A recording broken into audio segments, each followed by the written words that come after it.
What's up guys, Chris VA Travels, knocking a big one off my bucket list today, visiting the Biltmore Gilded Age Mansion here in Asheville, North Carolina. Yeah, so big I can hardly fit it into frame. I have to step back, and you see they've got quite an operation here. I took a shuttle from the parking lot. Mansion that was completed by George Washington Vanderbilt in 1895, and it took 6 years to build this thing. He was actually only 33 years old when it was completed. To give you the specs, this thing is 178,000 square feet, 250 rooms inside, 35 bedrooms, 43 bathrooms, 65 fireplaces. And just get a closer look at some of this detail on the main entrance here.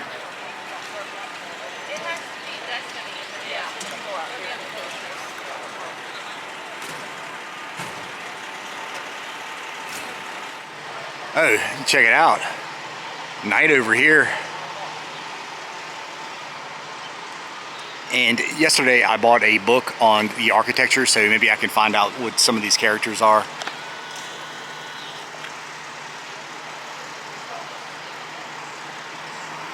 And the property here is huge. I'm not going to be able, of course, to film everything. Check out these chimneys. And really cool pediments right there. And those small little, I guess those would be brass. Those dormers right there. And again, I'm a big fan of the gargoyle water drains. I'm gonna zoom in on those one more time. And again, that V up on that pediment. And I think what I'm going to do is walk around the house, do the house tour, and then I'll walk the gardens and then throw in whatever odds and ends after that. Like I said, this place is so big, I wasn't even sure how to approach this video. And I think this is actually going to take us to a balcony. An unbelievable view of the Blue Ridge.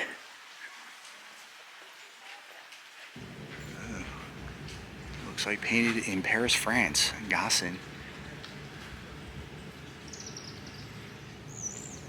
Wow, check that out. Unbelievable. Okay, so here we are. And this is actually kind of a big turret, it looks like. I don't know if I want to call it a tower or a turret. Here on the left, 3 giant dormers over here. And the same style pediments. Okay. Let me walk down here and soak in this view.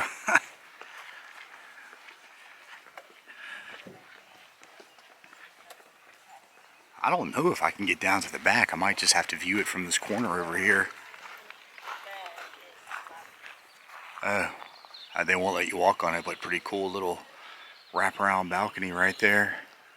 And again, that's a lot of Indiana limestone. I'll tell you, this thing opened up on Christmas Eve, 1895. Again, it was George Washington Vanderbilt, and he's the grandson of Cornelius Vanderbilt. And he was the youngest child, actually. And you guys know the Vanderbilts, they were the richest family in America before the Rockefellers.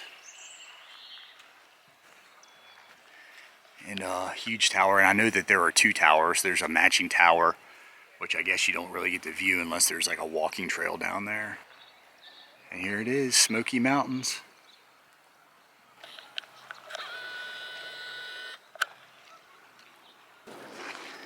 Good view right here. And Richard Morris Hunt was the architect, and he designed many of the Vanderbilt buildings up there in New York and whatnot. Nice place to relax back here. You're gonna have the French Broad River down there. And of course, you know, this place flooded really badly. I believe it was October of last year, so October of 24. And yeah, Asheville is still a little bit of a mess if you drive down near the river. You can see where a lot of parking lots were flooded. A lot of buildings are still being remodeled that were ruined. All right, keep going. And it's made out of Indiana limestone. Same material as the Empire State Building, the Pentagon, the National Cathedral. All kinds of activity, helicopter going overhead. Yeah, another V right there on that pediment. Gargoyles all around. Well, I think those would be considered grotesques. Gargoyles are usually the water drains. Okay, there's a knight armor right there. Ladies to his side. Oh, and I'll tell you, there are 16 chimneys on this thing. And it would have cost $200 million in today's money to build. So we walk through, and back here is kind of the food court. There are a bunch of shops. Oh, here we go. Bunch of dormers everywhere. And this is the food court.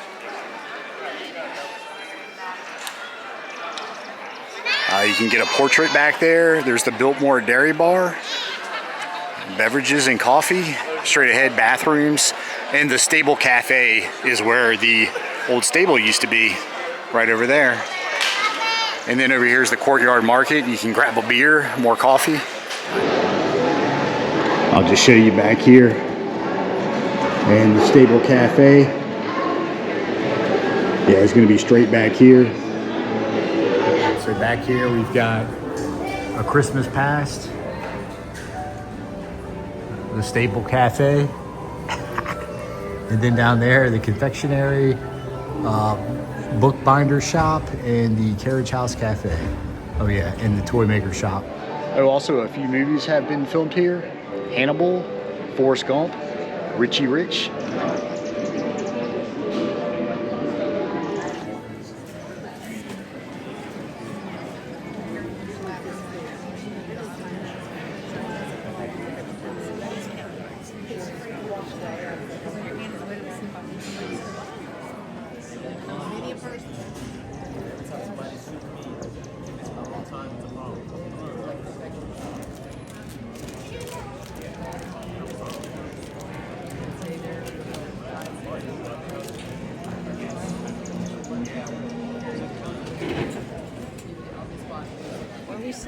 What's this little get up courtyard market? Tour starts in about 10 minutes.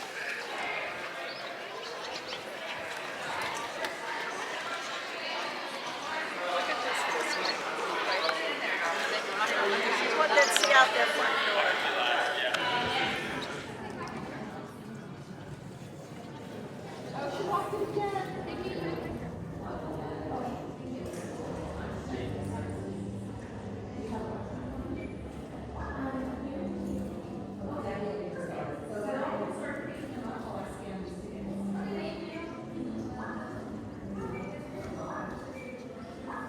Okay, tour has begun. Gonna fight the crowds and check this place out. Stop one is one of the main features of the house, the winter garden, described as an indoor jungle of exotic plants. Bronze statue is called Boys Stealing Geese by Carl Bitter. He's a Venetian artist who immigrated to America in 1889. Impressive glass roof above, and this was considered quite stylish in the Victorian era.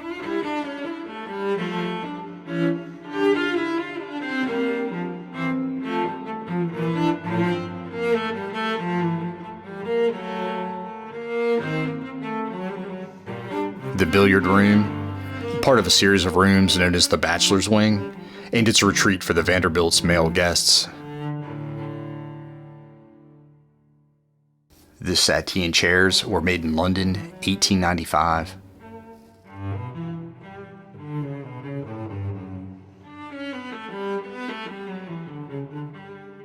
See the oak paneling, wrought iron light fixtures.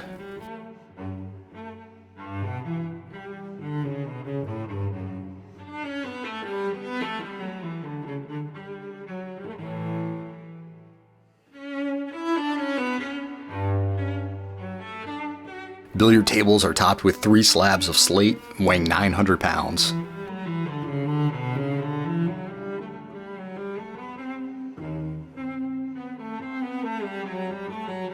And the tables were custom built by the manufacturer, the Brunswick Bulk Colander Company.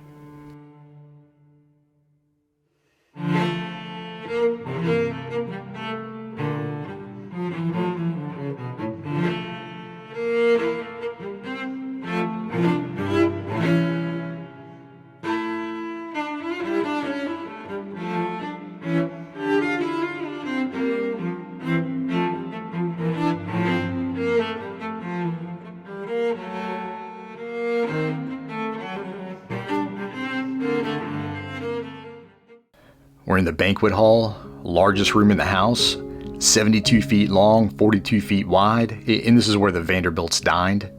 Pretty much a great hall that you would find in a medieval castle. Brass and copper vessels on the shelf here are from Holland, France, and Spain.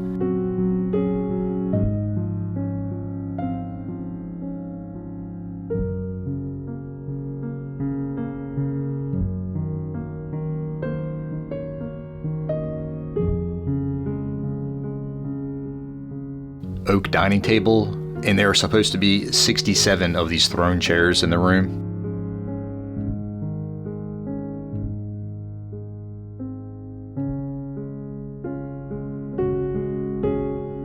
And 5 of these Flemish tapestries in the room, and they think Vanderbilt bought these in Paris. Triple fireplace, and the high relief on the overmantel there is called The Return of the Chase, and it was carved by Carl Bitter.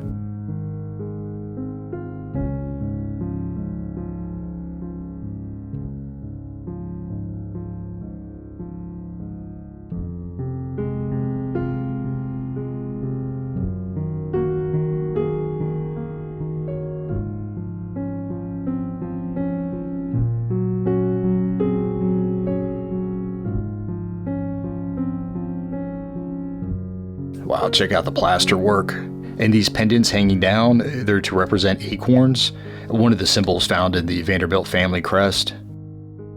And we are in the breakfast room, less formal than the banquet hall, and this is where breakfast and lunch was had.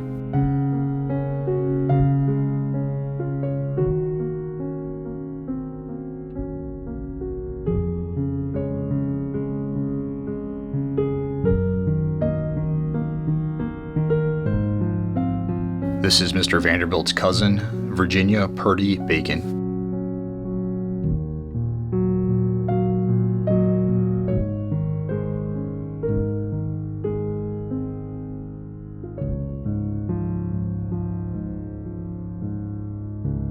And here's a picture of his grandmother, Sophia.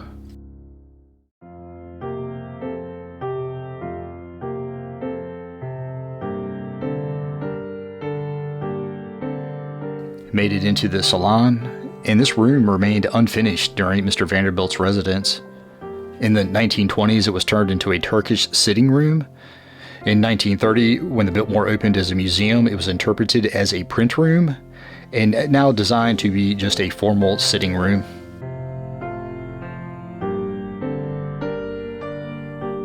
Right here, a pair of French Louis XVI settees, and you can see this furniture's in the French Empire style.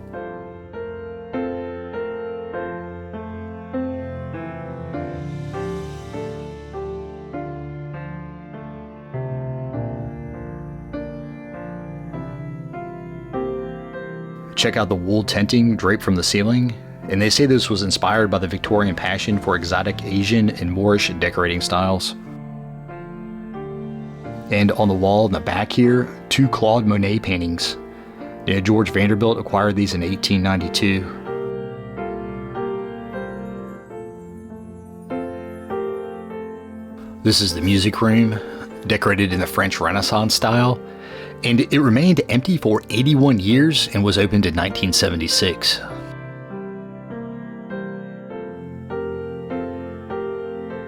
And wow, check out the woodwork on this chair.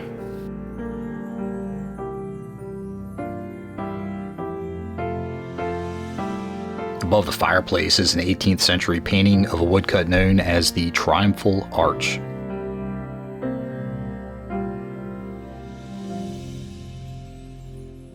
These box ceiling beams were harvested from Biltmore's forest, and you'll see these bright polychrome paintings on them. Here we've got 12 apostle figures and 12 candlesticks.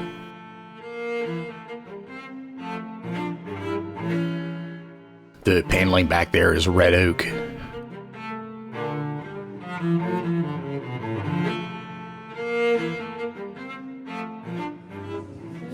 Just broke off, and check out the view back here.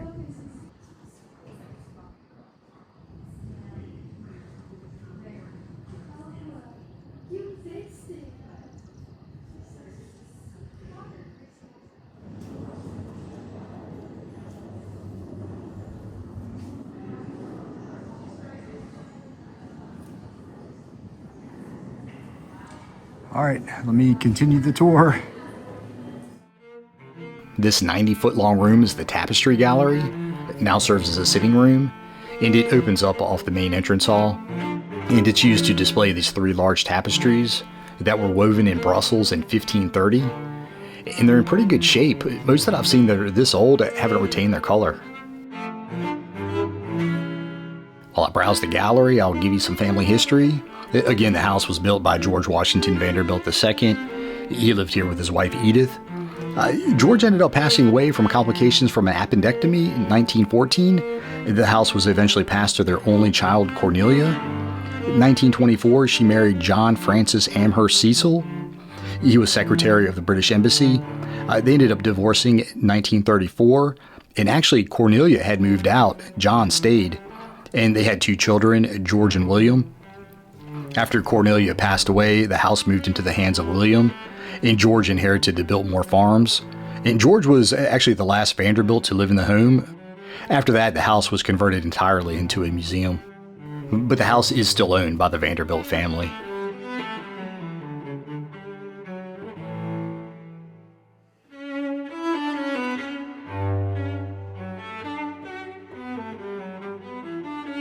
Oh, and these 3 tapestries are part of an original set of 7 known as the Triumph of the 7 Virtues, and they are to personify prudence, faith, charity, and incorporate biblical, mythological, and historical images.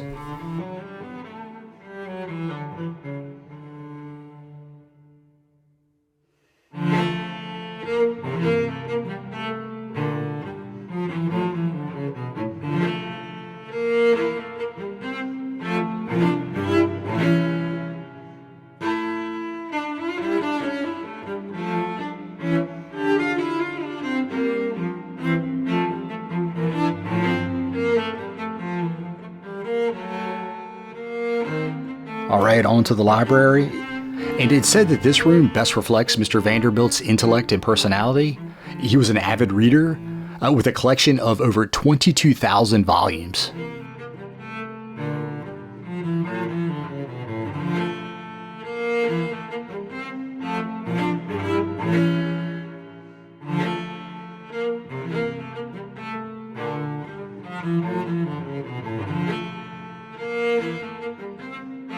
On the ceiling, a painting called The Chariot of Aurora, painted by Venetian artist Giovanni Antonio Pellegrini. And it was originally located in the ballroom of the Pisani Palace in Venice. You'll see the passage behind the mantel up here leads to the 2nd floor, where guests could come out and check out a book for some bedtime reading. Black marble fireplace surrounded by a walnut overmantel.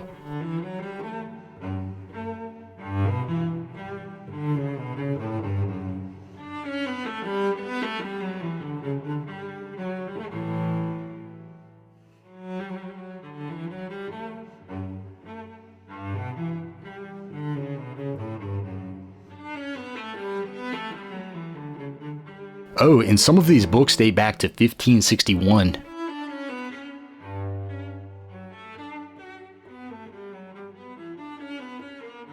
A 102-step grand staircase that stretches to the 4th floor. This wrought iron chandelier illuminates 72 electric light bulbs. Here's Olmsted again, landscape architect. And we're on the 2nd floor living hall. It functions as a picture gallery and formal hallway.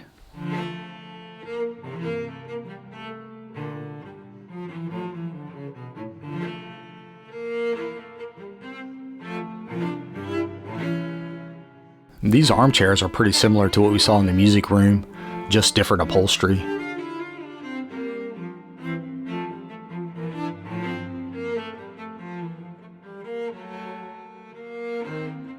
Some serious claw feet down here. Second floor corridor, painting to the left is called Going to the Opera, depicts William Henry Vanderbilt's family in 1873. Mr. Vanderbilt's chamber, and wow, what a bedroom, nothing but the best. And I'll just pan around, let you take a look. We're in the southwest corner of the house, and there are great views of the property out of the windows here.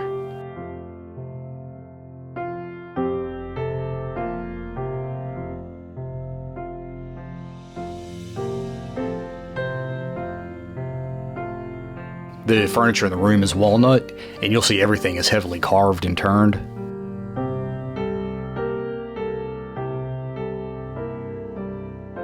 Bed was made in Portugal in the 1600s.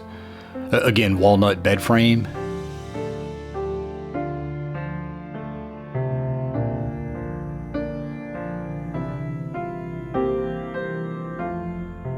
The dressing table was designed by Hunt and inspired by the Grand Baroque style.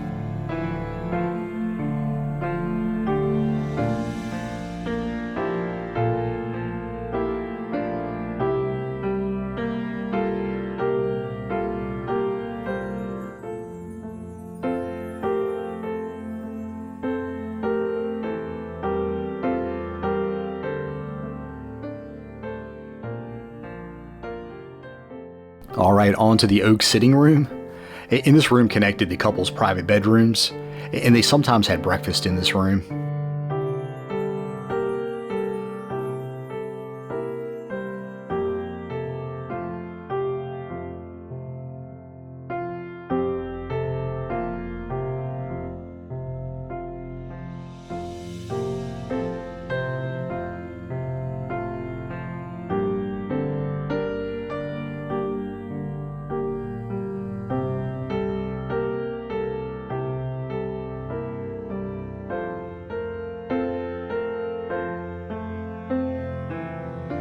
Oh, and I'll tell you about this distinct green upholstered seating.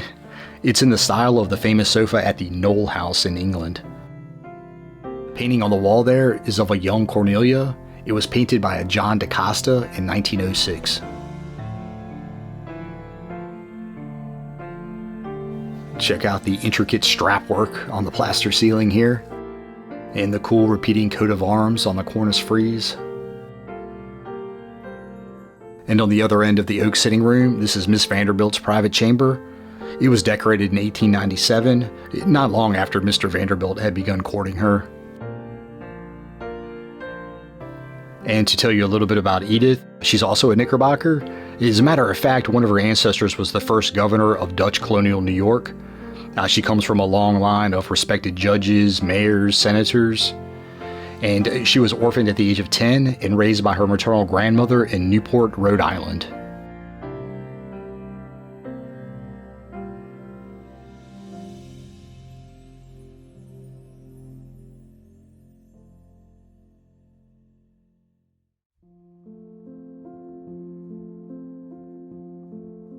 And this room is said to have looked exactly as it did in 1898.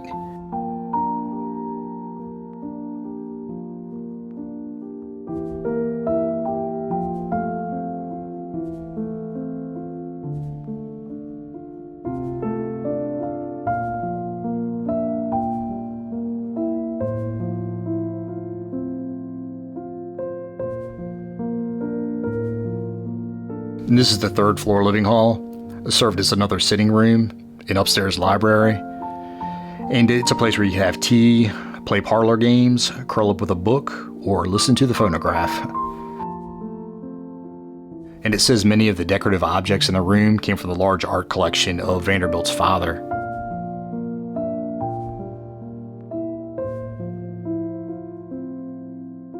And this is a portrait of the merchant vessel named the William H. Vanderbilt.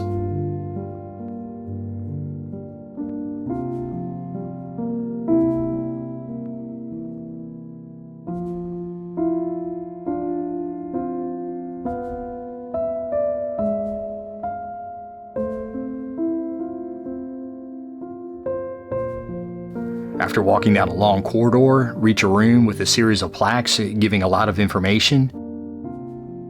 I can tell you, during its construction, there was a 3-mile railroad spur built off the main line to connect to the house. They had a woodworking factory and a brick kiln built on the site. It produced 32,000 bricks a day.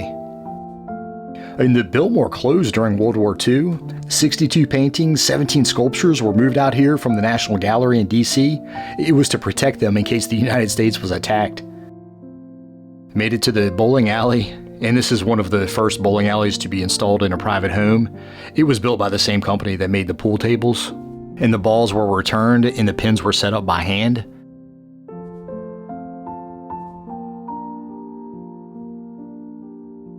These private chambers down here were the dressing rooms, and you had separate hallways for men and women.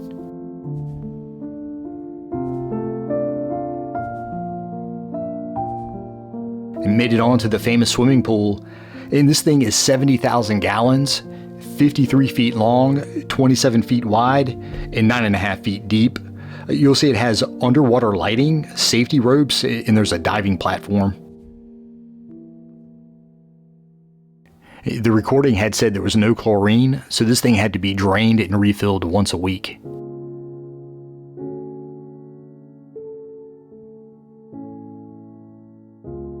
It made it onto the gymnasium, and you'll see this chain-driven rowing machine. And down here they would call these Indian clubs, and there's a medicine ball, a couple little dumbbells.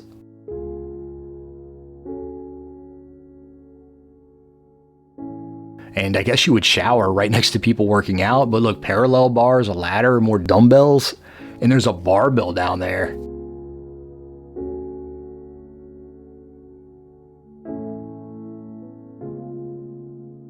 These corridors go on forever, and there's a lot of pantries tucked back here. And there's a lot of food. You would imagine most of it would just go to feed the staff that keeps this place running.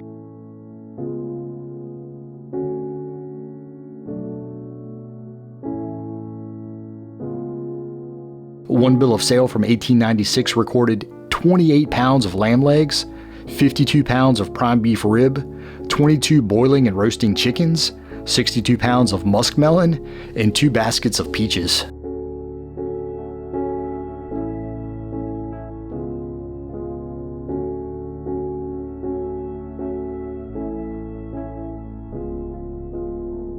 Yeah, at any one time, there were 30 to 35 staff employed here at the Biltmore, and they slept down different halls according to sex and rank.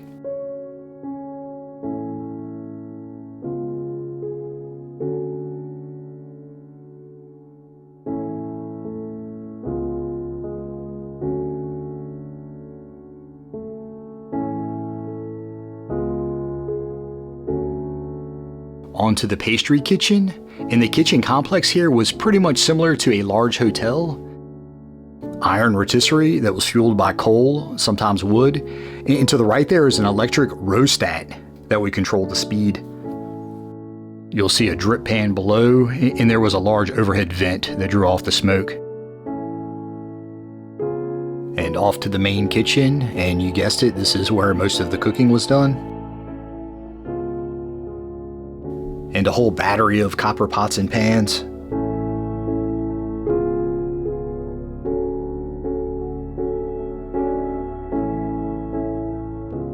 A custom iron cabinet over here with sliding doors. You'll see they come down. And we've got a grill over here, it looks like. And pretty neat looking at these old appliances. An old refrigerator. Looks like they're located off Broadway in New York, and I see some pipes back there.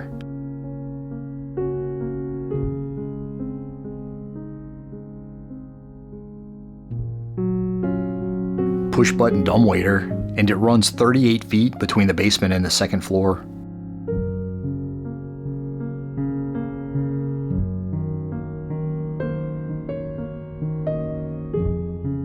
And this is the servants' dining room.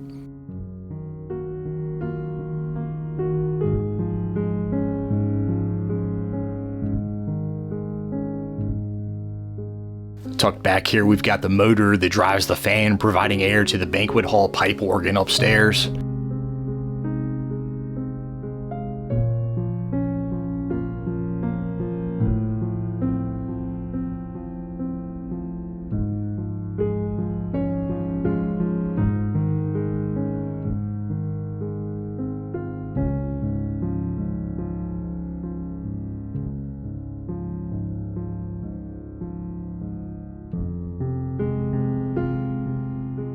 And this is the brown laundry room, used for hand washables. And you'll see a lot of washboards, deep tubs. I see a stove where they heat the irons, and a hand-cranked press back here. And onto the main laundry room. This is a belt-driven barrel washer, and it's similar to the original machinery from 1895.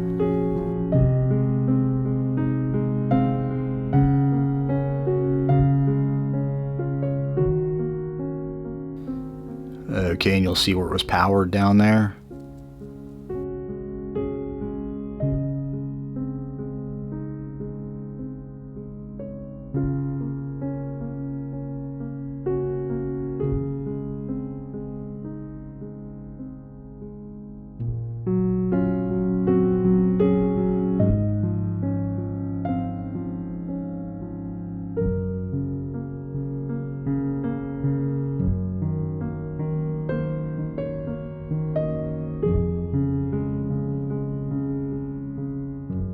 Back here, the drying room.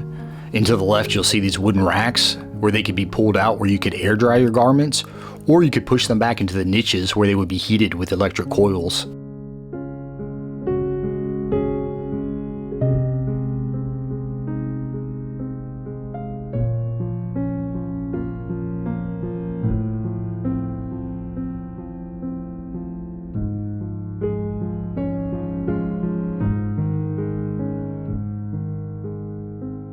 And the last room as we make our way out is the hunting room.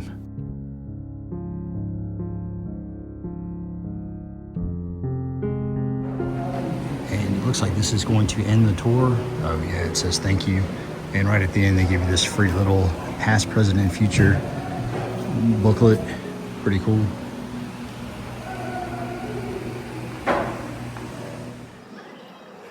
All right, let's walk down. Check out these gardens. Again, another Cupid over here. Somebody playing the fife. Okay.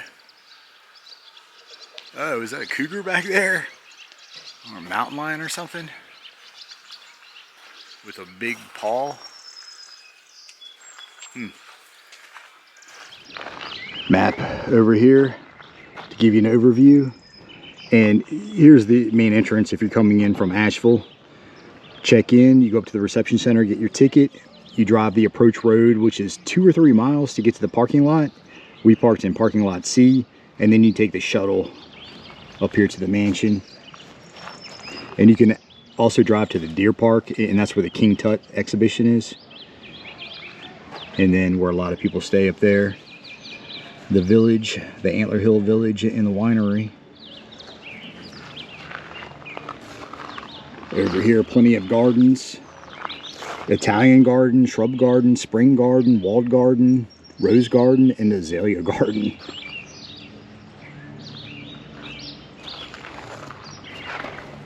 And here is the Italian garden. Looks like there's going to be 3 ponds, and I see some water lilies. I believe there are going to be some koi fish in here, but we'll find out in a second. These little winged, is that like a cat of 9 tails in his hand or something?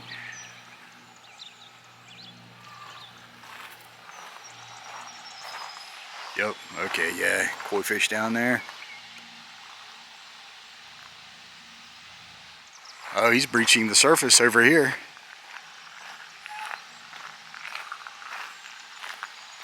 Oh, check it out, I wish I had something to give them.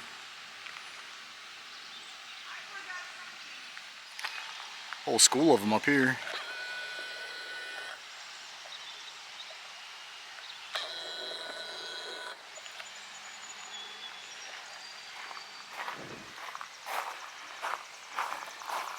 Not many people here at the Italian garden, but it is kind of early, I guess.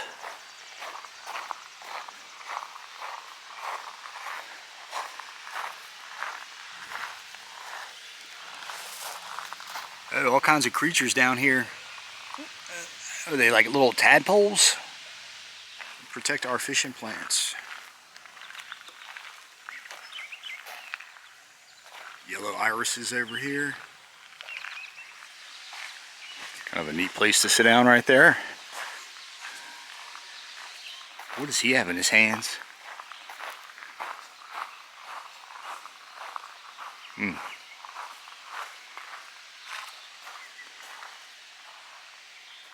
And And last guy back here, looks like he's up to some mischief. With a bug on his knee. So it looks like the shrub and the walled gardens are going to be back here. And is this kind of just a little baby maple, Japanese maple kind of over here? Oh, alright, so Olmsted, yeah, the landscaping architect. Frederick Law Olmsted. He also designed Central Park. Oh, alright, so Prospect Park in Brooklyn, the U.S. Capitol grounds. Oh, so several. Interesting plant over here with kind of its little kind of bell-shaped flowers. It's called a Wigelia. I don't know if I'm pronouncing that right. Alright, let's continue on to the walled garden. And ended up being perfect today. Temperature, nice sunny day. Pretty cool entrance to the walled garden though.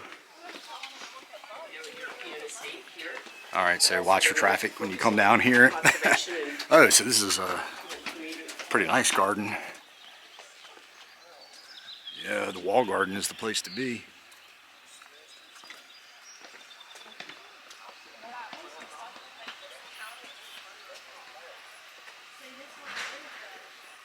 Talking more about Olmsted. There's a painting of him right there. I can see the conservatory back there. Definitely going to check that out.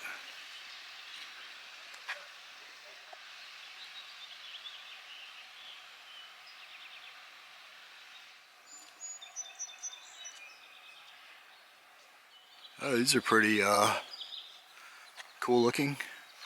Kind of sparkler styled plants, and these kind of snowball looking, kind of lavender and white flowers, pretty cool looking.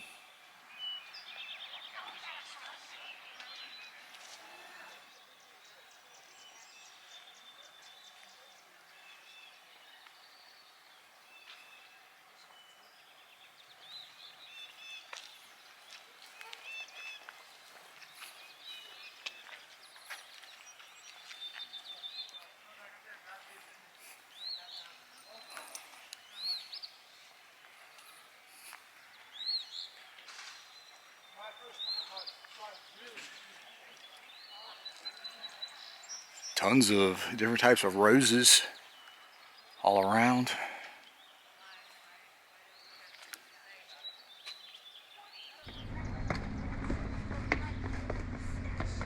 Alright, check out the conservatory. And first off, there's a little room off to the side here.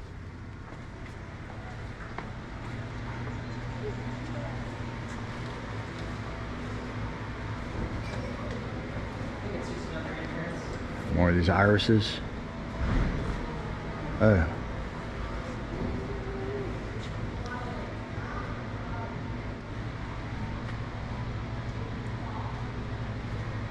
check it out. Yeah. I don't know what it is. What is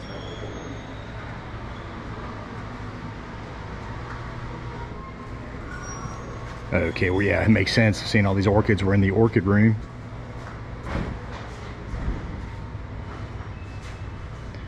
Oh, we're now in the cool house. Go this way.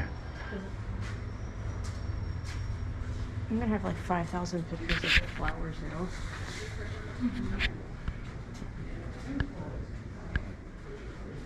An aspirator over here.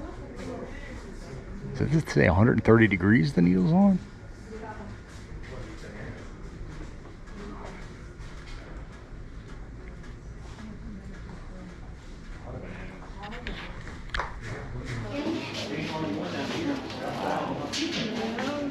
Looks like somebody be on like an island. Okay. All right, so exiting the cool house, and you see a little place to eat out here.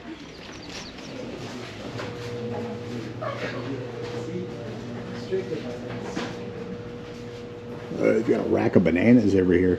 That's why they keep it so warm. This is like a tropical. Yeah, don't get hit by it. That's funny.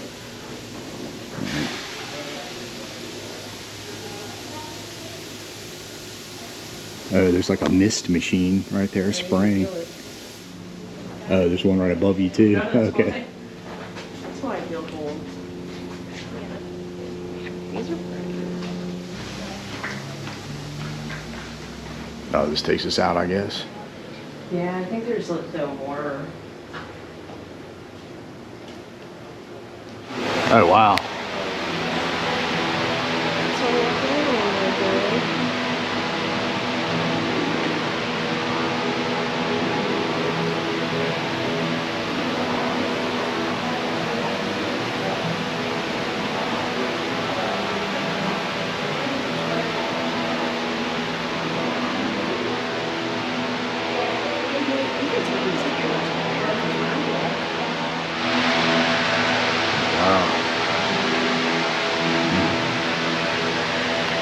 Oh, pretty cool.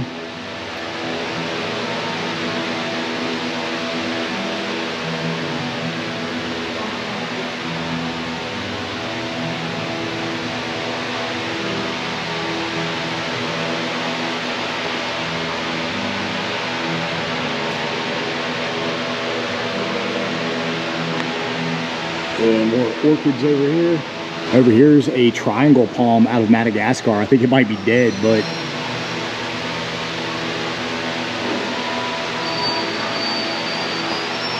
maybe not. Maybe that's just how it looks. I don't know.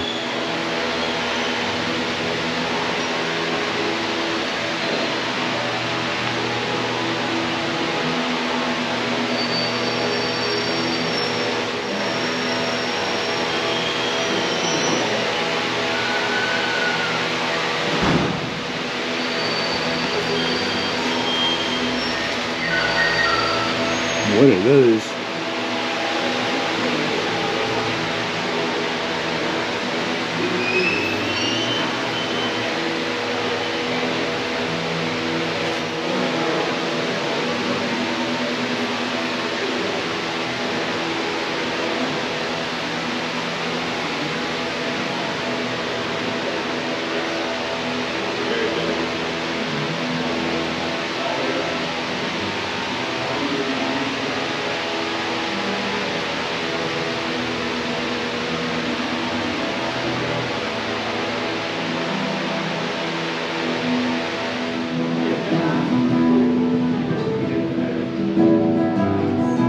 These are very impressive gardens.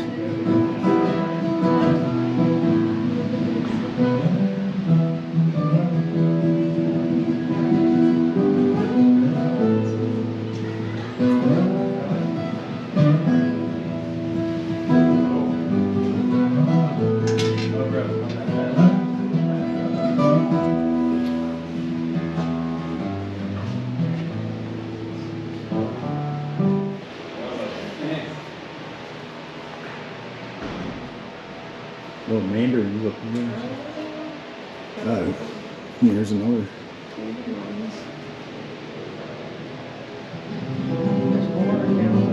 Oh yeah, they're all along both sides actually. Oh, you're gonna walk out. We got some cacti in here. Oops.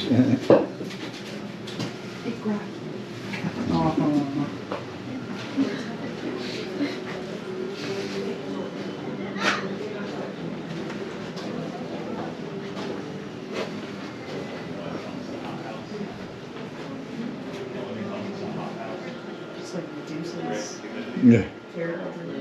Cactus. Because you have to do anything. Yeah, there's no maintenance. So just give it some water here and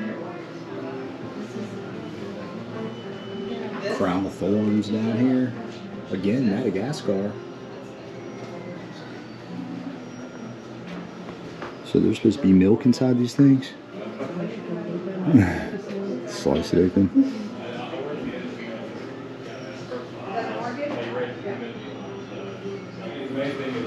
So now we're in the hothouse. Yeah, that's what it says. And check this plant out.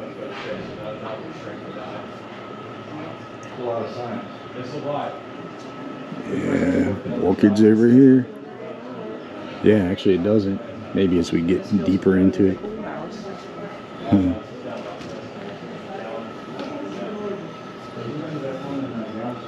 Oh, check it out. Brazil and Paraguay.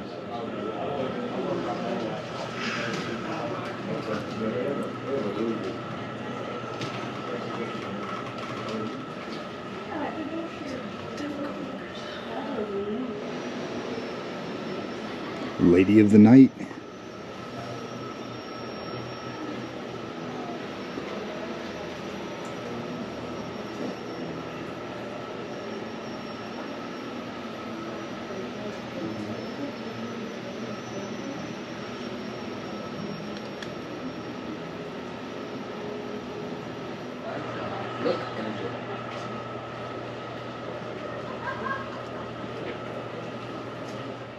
Ooh, taking a break. Yeah, gardens are huge. You can spend an entire day doing the gardens. And yeah, stopped off to grab something to drink. But yeah, I was going to tell you where the name Vanderbilt came from. The Vanderbilts, they were Knickerbockers, Dutch immigrants that came to New York. Came to New York mid 1600s, I think 1650 to be exact. Yeah, and they came from a town called De Bilt. So Biltmore, more is a Dutch word for rolling hills, so that's where it comes from, Biltmore. And Vanderbilt, that means man of De Bilt, so there you go. And here's the North Carolina state champion tree, a Persian ironwood. Let me stand back.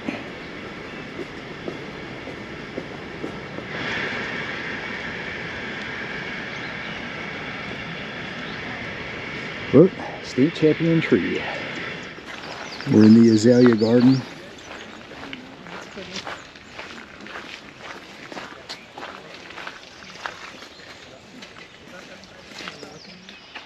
This is an upright Japanese plum yew. A little muddy right through here.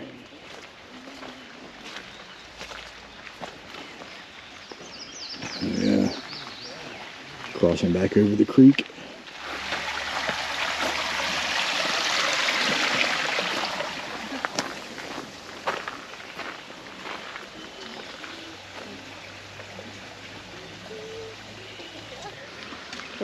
This is a cypress over here. These little knobs coming out of the ground. It is a cypress. It's a bald cypress. Eastern United States, which is where we're at. Yeah, and apparently those come out of the roots. I read somewhere. And look, they extend all the way over there. Well, here's the back of the mighty bald cypress.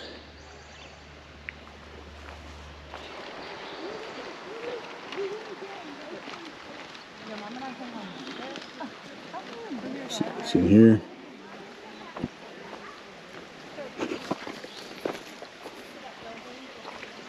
Cool place to hang out. Listen to the creek.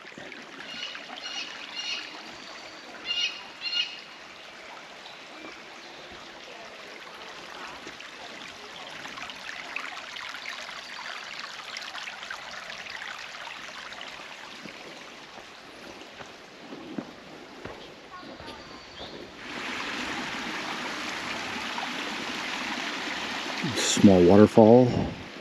Probably have a better view of it walking over this bridge.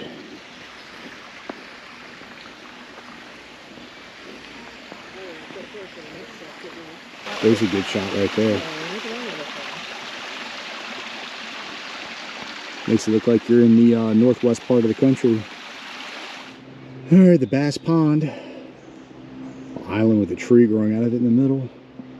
And there's a trail on the other side. I think we're going to walk down. Okay, I see a duck back there. Alright, so I think this is the boathouse. Yeah, there's the duck.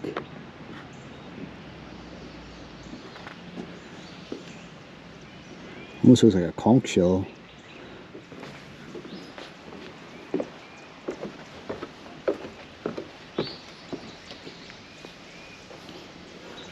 Too bad I don't have my water drone. The water's a little murky, but restricted area, that bamboo forest, can't go up there. And a little trail down here we're gonna check out.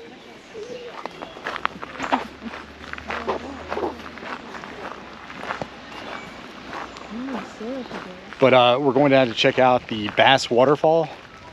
It's called.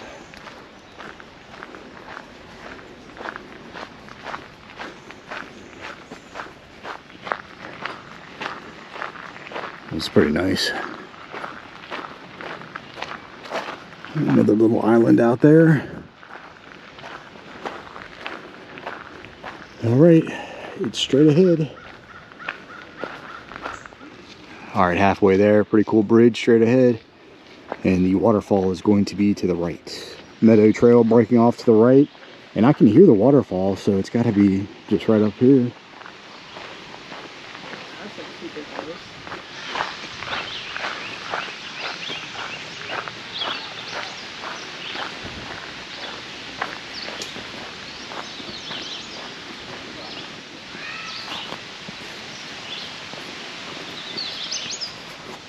We took the scenic view. Watch my step, there's a lot of roots.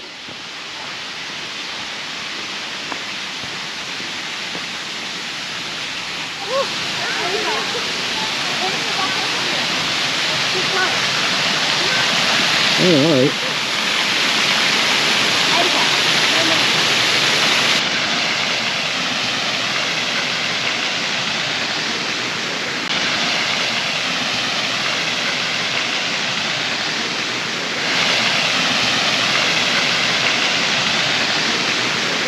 Okay.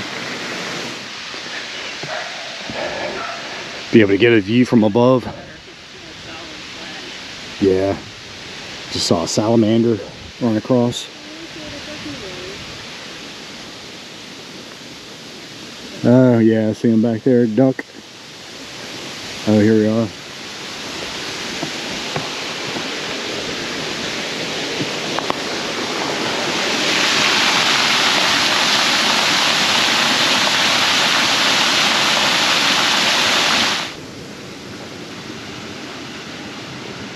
Does that close it up or something? This property was originally 196 square miles, withered down to 8,000 acres.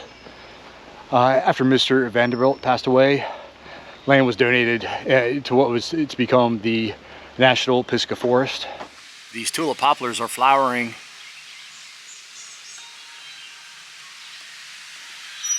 Fountain over there. I'll just walk over, take a quick look at it.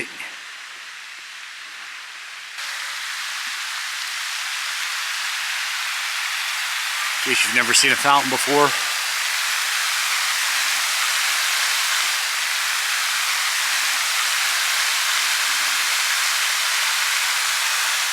And you've got the Escalade back there.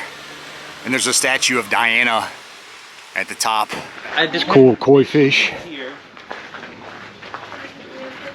Kind of fountain right here. Okay, we'll see what's going on over here. And there's a cool, they've got that one turned on. Oh, almost like steps leading up. More water fountains.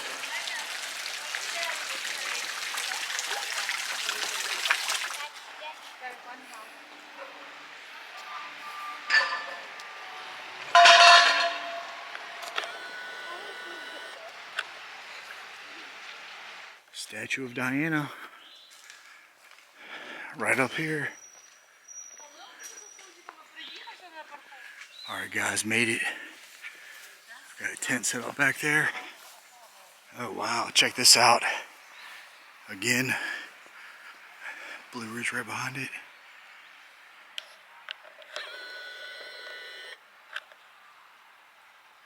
How cool is that? Get out of their way. Oh, it's a cool place to have a picnic and drink some wine. Princess of Hunting. Again, same, look at the feet on that thing. Again, similar statue at Chatham Manor in Fredericksburg, Virginia.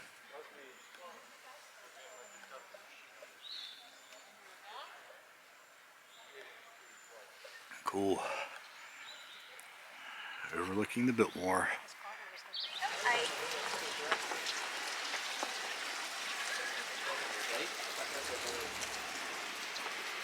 I think that's where we'll wrap it up for the Biltmore. I think the gardens were just as impressive as the house. But yeah guys, I'm gonna get out of here. As always, like and subscribe. See you on the next one.